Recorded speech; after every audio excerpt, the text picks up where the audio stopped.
ஏன் இங்க ஒளிஞ்சிட்டு இருந்தே? எனக்கு தெரியல. ஏன் இப்படி முகமெல்லாம் வேத்து கொட்டுறது? எனக்கு தெரியல.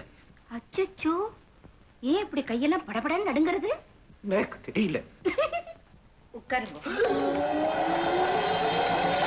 பாலக்காட்டு பக்கத்திலே ஒரு அப்பாவி ராஜா, அவர் பழக்கத்திலே குழந்தை போல் ஒரு அம்மாஞ்சி ராஜா.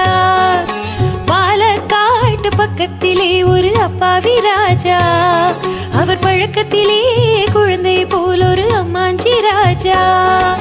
யாரம்மா அது யாரம்மா, யாரம்மா அது யாரம்மா?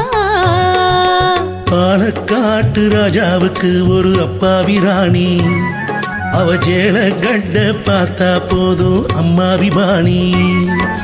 யாரம்மா அது யாரம்மா, யாரம்மா அது யாரம்மா?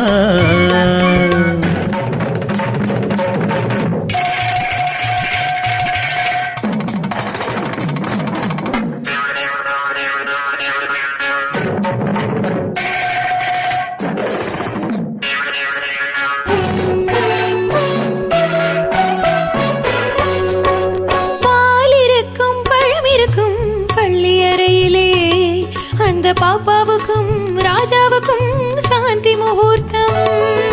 சாந்தி என்றால் என்னவென்று ராணியை கேட்டாராம். ராணி தானும் அந்த கேள்வியை ராஜாவை கேட்டாளாம். ஏனம்மா அது ஏனம்மா, ஏனம்மா அது ஏனம்மா?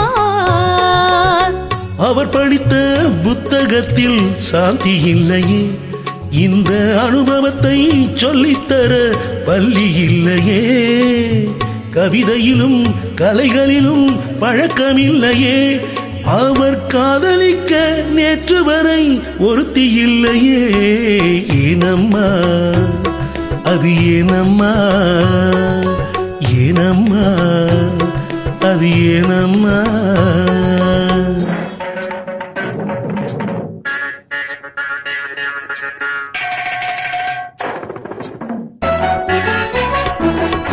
பூக்களிலே வண்டுறங்கும் பொய்கை கண்டாரா, தேவி பூஜையிலே ஈஸ்வரனின் பள்ளி கண்டாரா, மரக்கிளையில் அணிலரண்டு ஆடிட கண்டாராம். ராஜா மனதுக்குள்ளே புதியதொரு அனுபவம் கொண்டாராம். ஏனம்மா அது ஏனம்மா, ஏனம்மா அது ஏனம்மா?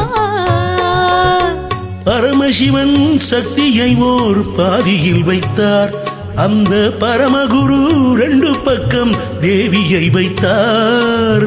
பார்க்கடலில் மாதவனோ பக்கத்தில் வைத்தார், ராஜா பத்மநாபன் ராணியை தன் நெஞ்சினில் வைத்தார். யாரம்மா அது நானம்மா, யாரம்மா அது நானம்மா? பாலக்காட்டு பக்கத்திலே ஒரு அப்பாவி ராஜா, அவர் பழக்கத்திலே குழந்தை போல் ஒரு அம்மாஞ்சி ராஜா.